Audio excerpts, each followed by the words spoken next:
And I'm on too. Good. Well, that was the bell. We're not used to hearing that. It's been some months since we've had a bell going around here. Lots of new things. But glad that you're here. You know, I knew we wouldn't have too many folks here probably on the first week that we're starting this back up. It'll take a while to get it up and running, and you know, it doesn't matter how many times you announce something. We've been announcing it every week for, I think, a month since we first decided to do this. We set the date far enough out intentionally where we thought we could, you know, plan it and get the word out. Announcements, put it on Facebook in written form a couple of times, made a little video yesterday on Facebook, one final announcement. We've mentioned it in our prayer meetings every night, I think, for about the last 2 weeks, and yet still somehow, inevitably, news always falls through the cracks. It doesn't matter what you do. But people will show up today at 10, and they'll say, oh, I didn't know you were meeting for Bible class, and then maybe we'll have a few more next week. That's just how it always goes. But yeah, the time changes. Well, that might make it a little easier. You can pick up an extra hour of sleep. The first Sunday in November, right? I don't know the date off the top of my head. Yeah. It's now, that you know, that's one of my pet peeves now. Daylight savings time, ever since they changed it several years ago, now lasts 8 months out of the year. And standard time is only for 4 months, which makes it definitionally non-standard. And that bothers me. That's a pet peeve. You fall back. You get that hour of sleep back. And I wish that, honestly, I don't care what... Yeah. Well, I'm kind of like, I don't really care what time they pick. I just wish they'd pick one and stick to it. I don't care if they make what's now noon, midnight, as long as we don't change back and forth. You know, let's just pick something and stick to it, and I'd be happy. But at any rate, we've had a few more people trickle in. That's good. I was pleased to see we got quite a few younger kids here already this first day, which is good because I expected that to take longer, but I know a lot of the kids were excited about being able to come back, and we've got a few teenagers out there. So hopefully, like our Sunday morning services that have taken several weeks, but, you know, ramped up steadily over time, that'll be the case with this too. With all that said, we'll go ahead and get started this morning. Now, as you can see there, and hopefully folks can see this online too, we're trying that out, and we're streaming this today. We're looking at the book of Job. Now, when we last met on a Sunday morning and had Bible class, which was either the last Sunday in February or the first Sunday in March, I don't remember which, I didn't go back and check. We were right in the middle of Job. Quite literally, we'd gotten to our next lesson was to be on chapter 28, which, as we'll see in a moment, is the chapter that's right there at the center of the book. So we were right in the middle of it. But I don't want us to just jump right back in and, you know, pick up, okay, chapter 28 today with a 6-month plus long layoff, because we've all slept since then.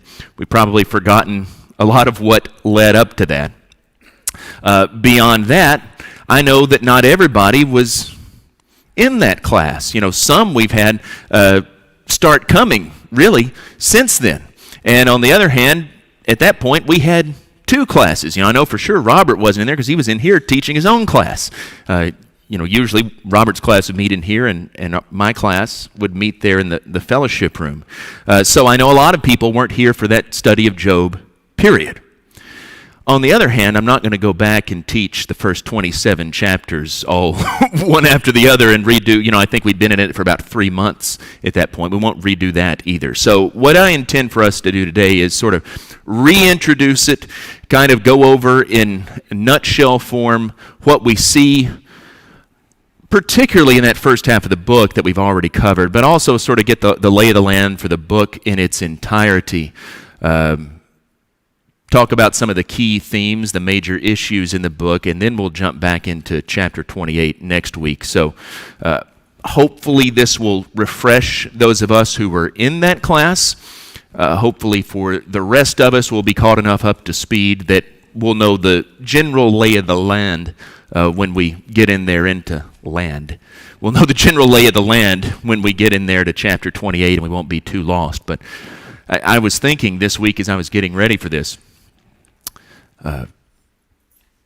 we started studying Job, I think, right the week of Thanksgiving last year. And I remember that because I thought, oh, it's kind of ironic timing-wise. We're starting Job here at Thanksgiving, a time when we remember what we're thankful for, and here's a guy who probably wasn't having very many of those thoughts.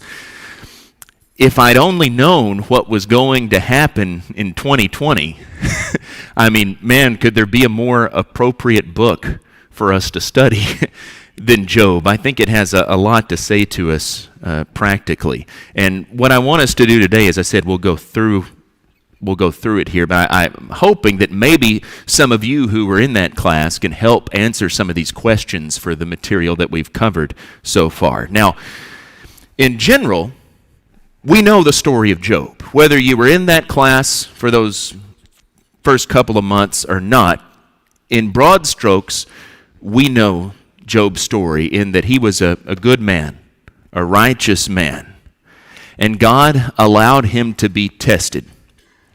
And all of these calamities befall him. He loses his property, he loses his family, his children, he loses his health. And despite all of these blows, Job remained steadfast. He remained firm in his faith. He didn't sin with his lips, we're told in chapter 1, verses 21 and 22, throughout all of this. Even when his wife told him to curse God and die, he wouldn't do it. Finally, 3 of his friends show up to try to console him. And eventually, poor old long-suffering Job is restored to his health and his prosperity, and he's a model for us then of patient endurance throughout all of these difficulties. Now that's the nutshell story that we all know. But did you know that it's only chapter 1 and chapter 2 and a handful of verses in chapter 42? That comes from the prologue and the epilogue. And that's all that most of us know. And if that's all we really know about Job and about this book, then really we're missing the point. Because the bulk of the message of this book is in those 39 chapters that come in between, which is not prose, it's not straightforward, it's poetry. If we only know that story of patient and reward, then really we're missing what this is all about. And I think particularly, as we've talked about in these difficult times, a book that speaks to us in such a timely manner. If we want to really feel the weight of this story and appreciate how relevant it is, then we really need to understand what happens in those intervening chapters. So we'll look at that big picture today. The structure of the book, let's see if this works. It worked earlier, I tested it. Maybe I'm going the wrong way. Oh, come on, man. There we go. Did I do that or did you do that? I think I'm doing it. Okay, great. I got this little clicker in here to use during class because I thought, hey, now that I'm in here, I got this thing, I might as well use it. Especially today, we don't have a lot of slides, just sort of the big picture things. I know this may be a little hard to read, but it's got a laser pointer too. It's slick. We got the broad strokes of the outline here, and I like this because it's in chart form. So even if it's a little hard to read, I made this copy of it. It's something I've had for several years, something we used in grad school when we covered Job. I think it really helps to explain a lot about this. But the book consists of this prologue of 2 chapters, a lot of that story that we know, and then the epilogue of less than a chapter. And the rest of this book is speeches by Job's 3 friends, interspersed with responses from Job himself. That's chapter 3 and then chapter 4 through chapter 27. We have a 4th section that's speeches by another speaker, Elihu. And then finally down here God will speak, chapters 38 through 41, 2 speeches by God. But all of this in the middle, this is all poetry. It's all in poetic form. Let's talk through some of this, and here's where I'd like some of the help of those of you who've been in here. In the prologue, all of the main characters that we're going to become acquainted with throughout the rest of the book appear, with the exception of Elihu. We have Job, who is, well, he's the protagonist of the book. If you didn't know that already, the title, the book of Job, that probably gave it away. But somebody tell me what you can about Job. How is he introduced to us? What do we know about him? He is very wealthy. In fact, he is the wealthiest man in all of the East, it says. He has these abundant herds, all of this livestock. It says in verse 3, 7,000 sheep, 3,000 camels, 500 yoke of oxen, 500 female donkeys, very many servants. So he's fabulously wealthy. You know, those would be pretty large herds today. And in a time period when wealth is measured primarily in livestock, you can see why he was so well off. What else do we know about Job? What's that? He feared God. That's right. In fact, we're introduced to him there in verse number 1 of Job chapter 1. It says that he was blameless and upright, one who feared God and turned away from evil. The one other thing that you might not think of right off the bat that we know about Job is he has a large, happy family. His family life is held up as notable here. He has 7 sons and 3 daughters. Those are mentioned in particular in verse number 2. And this family, they're always meeting together. They're having feast parties at one another's house. And Job, because of his great piety, he regularly offers sacrifices on behalf of all of them. So Job is notable for his wealth, his piety, his happy family. And then we're introduced to a second character, God, or Yahweh. Now, what happens here when God makes his appearance? The devil comes up there, visits him, and they start talking about, oh, Job only follows you because you made him prosperous. Right. And God said, no, it's not because of that. Right. He allowed him to be tested. Yeah, that's absolutely right, Jerry. I know not everybody probably heard that. So what Jerry said is that God's there in his throne room. It's like a heavenly council scene. And on this day, Satan, or the Satan, it's the adversary, the accuser in Job. It's not really a proper name the way we know it later. He comes right into the middle of them, and God holds him up as a model. He repeats just what the narrator says about him. Have you considered my servant Job? No one like him. He fears me. He turns away from evil. And as Jerry said, Satan responds to that, well, the only reason Job serves you is because you've blessed him. You've given him all those things that we've talked about. You've given him those big herds. You've given him this big, happy family. You've built a hedge around him to protect him. But if you take away that, then he's not going to serve you anymore. And God says, all right, well then let's put that to the test. You can afflict him in whatever way that you want, only don't touch his person. Don't touch his body. What happens then?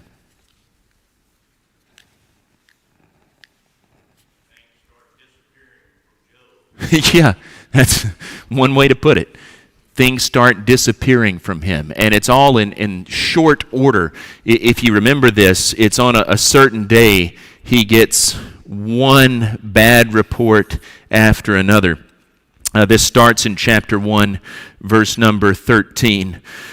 These messengers come to Job and they say that the Sabaeans came and killed all your servants and they took your donkeys. And while that guy is speaking, another one comes and he says, fire from heaven came and it burned up all your sheep and the servants. I'm the only one who escaped.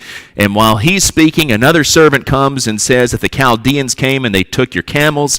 And while he's speaking, another servant comes, and the worst news of all, the sons and the daughters were having one of those feasts, and a great wind came out of the wilderness, out of the east, that's Sirocco.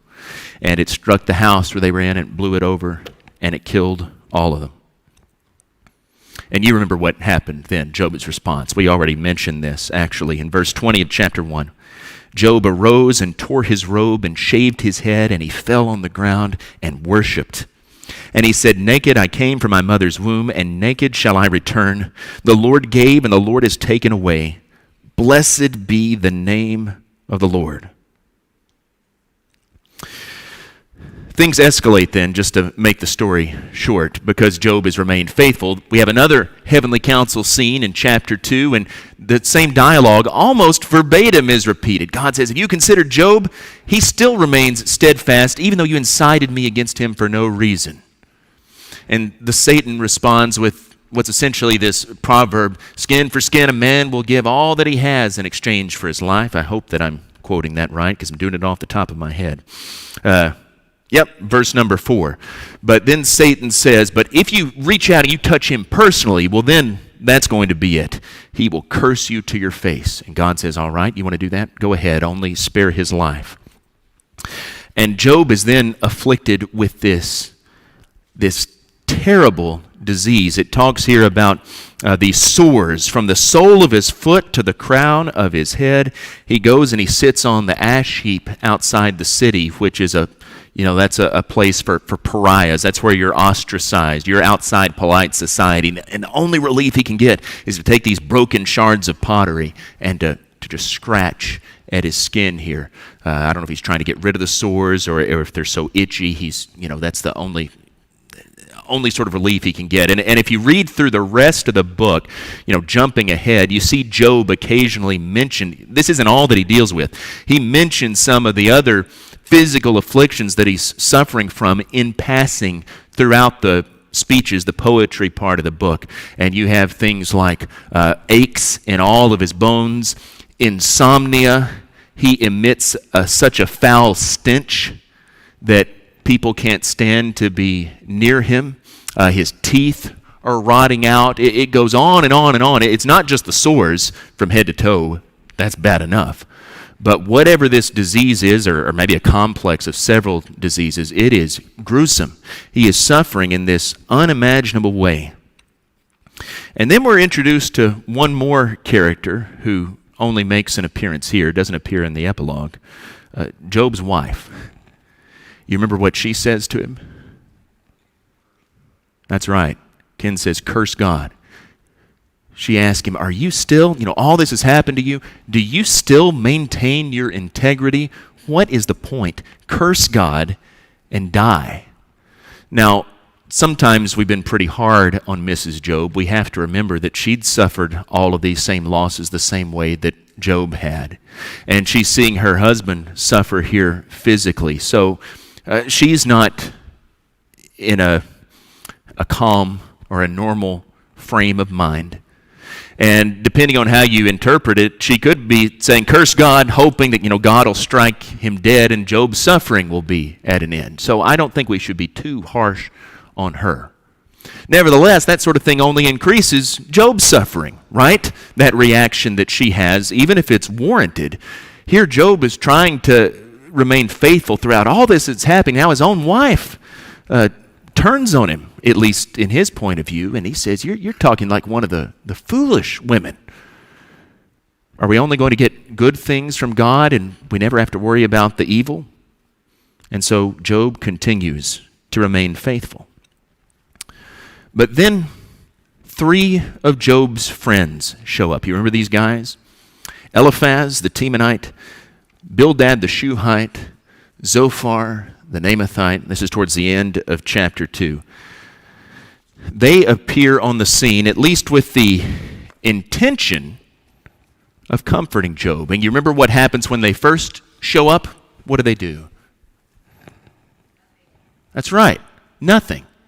They just sit there in silence, which I think shows us the degree of Job's pain. He doesn't have anything to say, and sometimes the best things we can do to comfort somebody who's suffering is just to be there for them, just to have our presence there.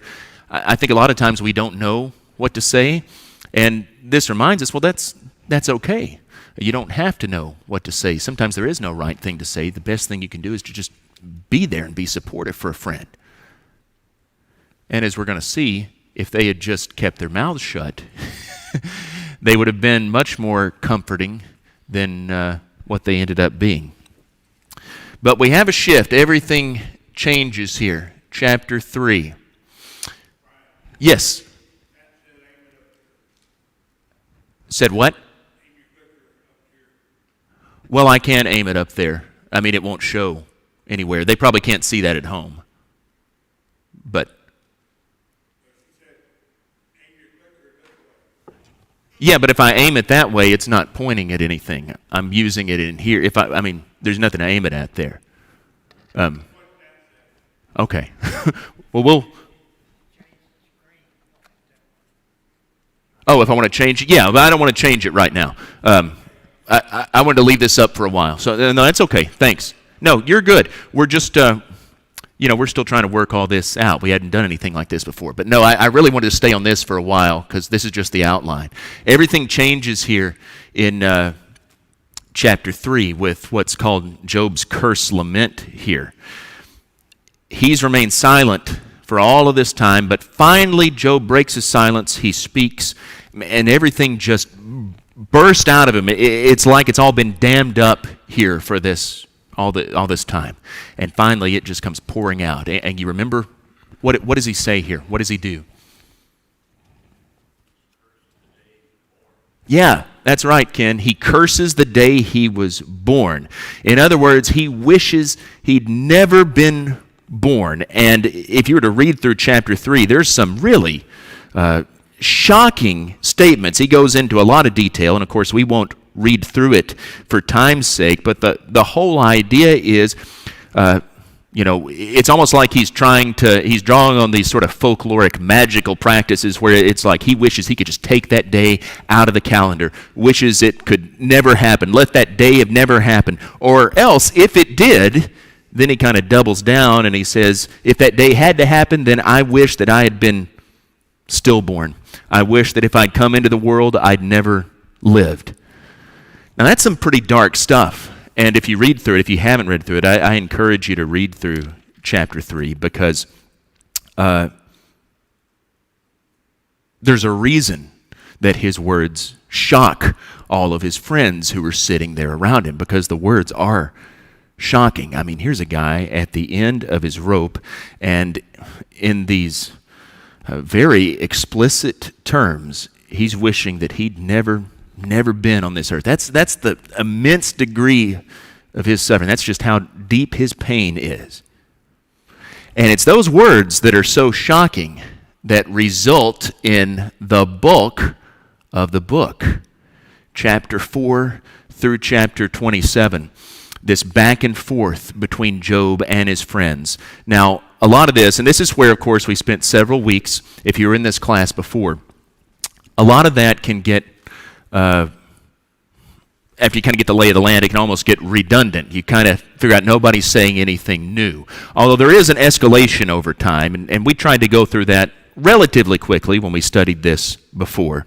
But as you go through here, each one of Job's friends speaks in turn. Eliphaz first speaks to him, and then Job gives a response. And then Bildad speaks, and Job responds. And then Zophar speaks, and Job responds. And there are 3 cycles of speeches along that line until you get down to chapter 27.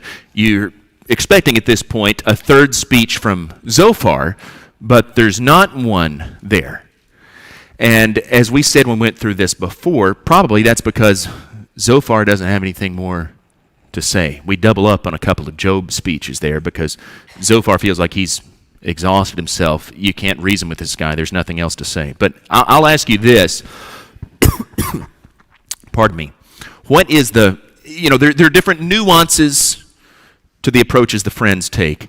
And there does seem to be an escalation, that is, each side becomes more impatient with the other one. But what is the main thrust, the worldview even, you could call it, of the speeches of all 3 of these friends? Yeah, that's right. You must have sinned. What were you going to say, Janelle? You say that same thing? Yeah. Their worldview is based in the fact that anything that you suffer is as a consequence of sin. It's punishment for some sin that you've committed. Job is suffering a great deal. Therefore, you put this together logically. Suffering is a consequence of sin. Job is suffering a great deal. It's just logic. Therefore, Job is a great sinner. Man, he must have done something really heinous, really terrible. Though, at least at first, they think, well, it must be in secret because we've been friends with this guy for years and we don't know of anything that he's done. We'll talk about this more a little bit later when we talk about the big themes. But without getting bogged down in this section, repeatedly, they rebuke Job in these speeches. They reason with him with examples from the world. They challenge him to repent.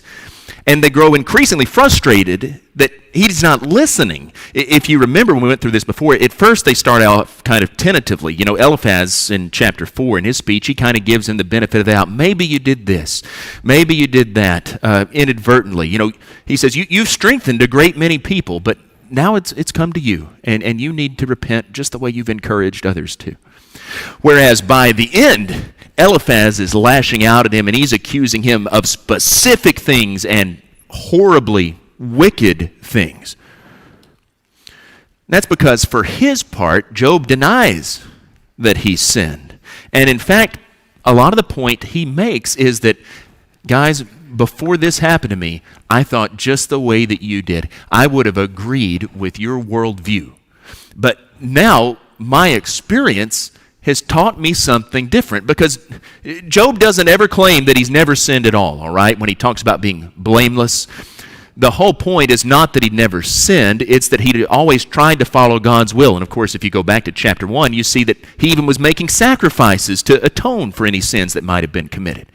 And so the whole idea is he's certainly never sinned in any way that's commensurate with all this that he's suffering. He's never done any great evil to make it worthy of this. If that's the way the world works, it can't work that way because it just doesn't make sense. So the other thing that we see from Job's point of view, his friends become increasingly frustrated, they become increasingly harsh.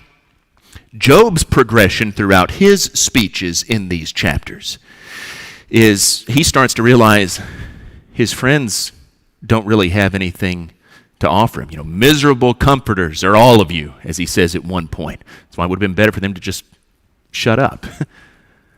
But he realizes these guys not only aren't listening to me, but they don't have anything new to offer me. I already know everything they have to tell me, and they don't have any sort of wisdom, any sort of insight.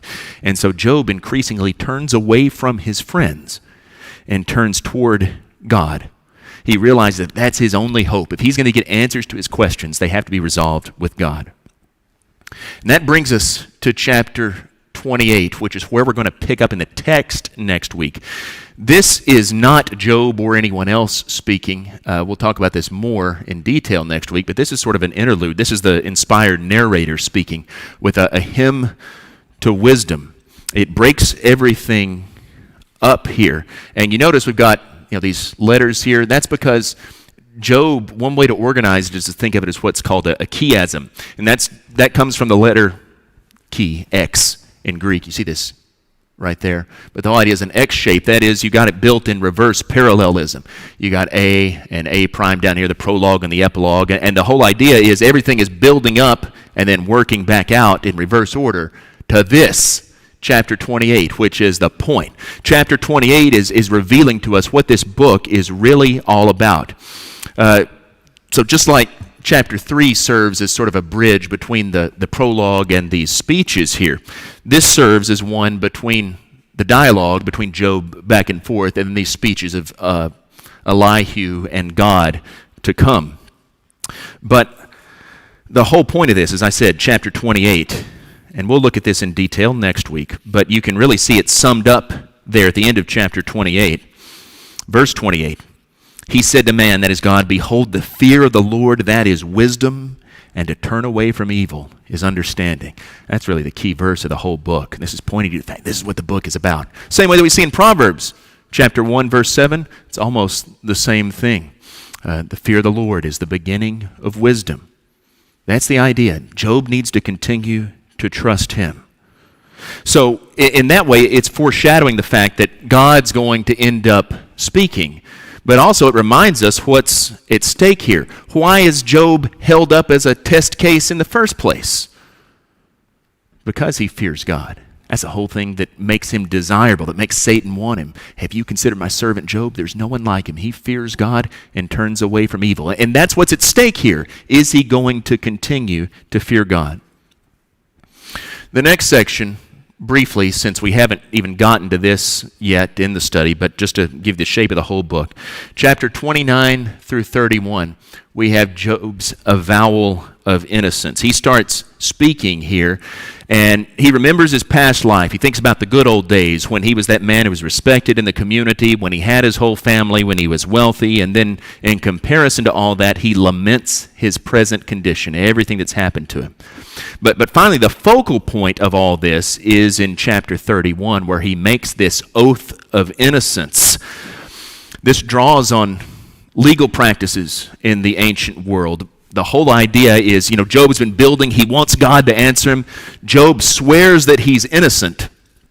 Legal metaphors dominate this book. He swears that he's innocent so that then his accuser, who in his point of view is God, not Satan, because Job doesn't know what happened up there the way that we did.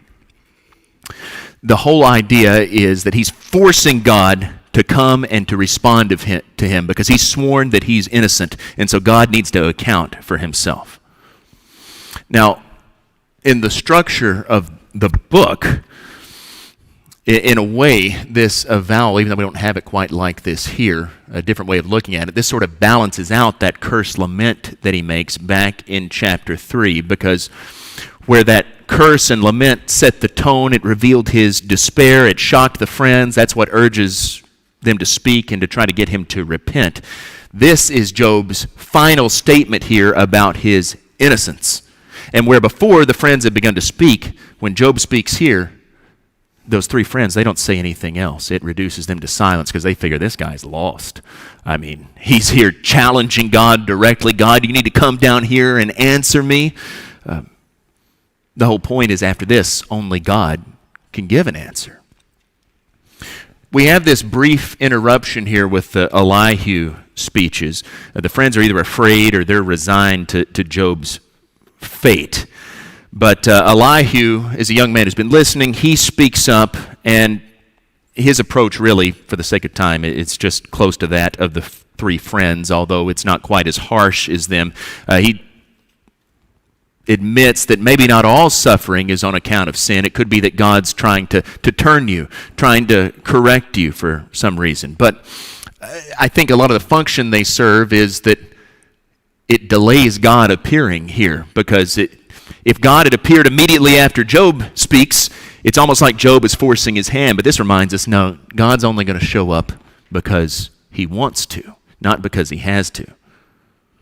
But he does ultimately show up. Chapter 38 through 41, God's speeches. At last, he breaks his silence. He gives Job what he wants. He addresses him out of the storm. The whole plot of the book has been driving towards this, towards a word from God, and yet it's pretty shocking if you've forgotten this or even the first time that you read it. And God makes two speeches, each one of them followed by a brief response from Job. The first one is full of these rhetorical questions about creation. The second one focuses especially on a couple of his beings, his animals that he's created, the behemoth and the leviathan. But we could sum up these questions here as essentially, okay, Job, you want to question me? You think you're so smart, buddy? I got some questions for you. And God starts asking, where were you when I did this? Or, you surely know the secrets about that, right? I mean, you're so wise, so why don't you tell me? And of course, Job doesn't have anything to say in response. The whole point of this is that it reminds us of God's wisdom, God's power, God's control of the whole world, and Job's ignorance and his insignificance in comparison. And then finally that brings us to the epilogue in chapter 42, that part of the story that we do know. Job admits that he's spoken out of turn. He didn't know what he was talking about. God really is in control of things. He repents, it says, in dust and ashes, although what that really means when Job repents is something we'll talk about when we get to that chapter. But then the prose section resumes 42 verse 7 with that brief epilogue. Job's three friends, interestingly not Elihu, but his three friends are condemned. Job offers sacrifices for them. Job prays an intercessory prayer for them, and then his fortunes are restored. In fact, all of his wealth is doubled to his original state, and he lives to a ripe old age surrounded by his family. That's the big story we need to keep in mind. Let's see if this works. There we go. A few key issues for us to remember before we close up today to keep in mind going forward. The first has to do with Hebrew poetry. We need to remember that Job is written primarily in poetry. It's not in prose. So we need to have at least some awareness of that and some familiarity with Hebrew poetry to really understand the book. In English, the major characteristic of English poetry, at least it used to be, was rhyming of some sort. And when we think of poems, we still probably think a good poem ought to rhyme. You know, all the best poems rhyme. Don't like those ones that don't. But in Hebrew poetry, the major characteristic is parallelism. That is, when a second line parallels the thought in an earlier line. And there are different types of it. Sometimes there's what's called synonymous parallelism. That is, where the second line is repeating the same thought as the first, just in different language. There's antithetic parallelism, that is where there's a contrast here. And then there's what's called synthetic parallelism, which really to us doesn't even really look much like parallelism because it's like the second line is an expansion of the first. There are other types, but those are the most common. We just need to remember in general that this is poetry as we go through it and not take everything literally, because we're going to see not only parallelism, but you're going to see hyperbole, personification, all those poetic techniques. And it's so critical that we keep that in mind. You know, one of the things that, just as an example, some skeptics of the Bible will go sometimes to chapter 9 of Job, where it talks about sitting on the earth, sitting on pillars. And they'll say, ha ha, there's evidence of those rubes. They didn't know anything about science. They thought the earth really set up on a big column. And of course the answer is, well, no, it's poetry. You can't take that literally. But at the same time, there's another place in Job where it talks about the fact that he hangs the earth upon nothing. And by the same token, not to cast rocks at those guys in Apologetics Press, because overall they do really great work, but sometimes you'll see people say, there's evidence of the scientific foreknowledge of the Bible. Well, again, no, it's poetry. And if we want to be consistent and honest in our arguments, we got to say, hey, you can't take either one of these literally. And that's good for us to remember as we go through. It's also worth noting that Job has some really obscure language, that there are more words that appear only in Job and nowhere else in all of the Bible than in any other book. That makes it really hard to translate. And so it's critical, if you're reading Job, that you have a modern translation.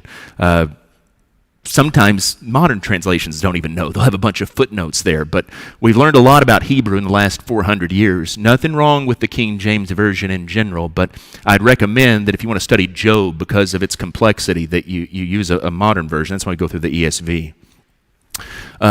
Second big issue, the doctrine of retribution. We've really already talked about this, and we're about out of time, but that's the idea that the friends have, that the righteous are rewarded without exception, the wicked are punished without exception, and that's really what's at stake in the book. The patience of Job. Would you consider Job to be patient? Those of you who've read through it now? No. Not. What's that? He endured. Yeah, that's the key. This idea of the patience of Job comes to us from James chapter 5, verse 11. That's the proverbial phrase from the King James. You've heard of the patience of Job. Well, when we really start reading this book, what we realize is Job, he lashes out, he becomes angry, he complains. He's not what we would think of when we think of someone being patient, just enduring quietly, passively. But he endures. That's what Jerry said, and that's the key. That word translated as patience could be better translated as perseverance, long-suffering. He continues to trust in God, even though it's difficult. And that's really what's at stake in the book. We're out of time, so I'm going to pretty much stop it there. But that is the key to understanding this book. It's not really about the problem of suffering, even though that's what we usually think of with Job, because it doesn't really give us an answer to that. I mean, on the one hand, we know why Job suffers, right? We know what Job doesn't. We know about that showdown between the Lord and the Satan. Job never gets an answer to it. But what we find at the end is, what's he going to do in response? Will he continue to trust God? Will he be long-suffering? Remember that key verse, chapter 28, verse 28, the fear of the Lord is the beginning of wisdom. That's what this is all about. And we'll pick up there in chapter 28 next week. Anybody with a question or comment or anything this morning? I know that was a whirlwind tour. We just tried to sum up 3 months of lessons in one lesson. Well, I'm glad we're back here with Bible class. I look forward to continuing to go through this book with you. Thanks for being here. Thanks for your attention this morning.